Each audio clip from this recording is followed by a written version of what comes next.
كذبوا علينا وقالوا لنا إنه فاتنا القطار. طبعا ما حد كذب علينا ولا أي شيء، بس المخرج يشتيها كذا.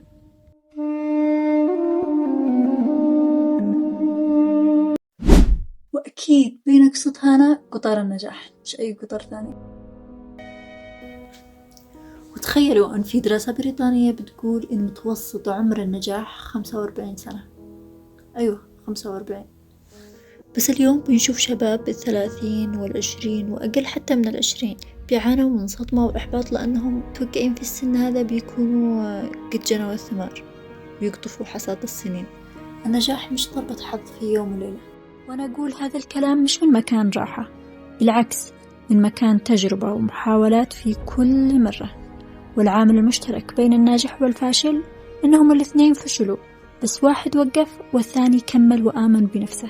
وما تتعذرش بالظروف، لأن غيرك قدر يحولها لتحدي وزادت من رصيد خبرته وقوته.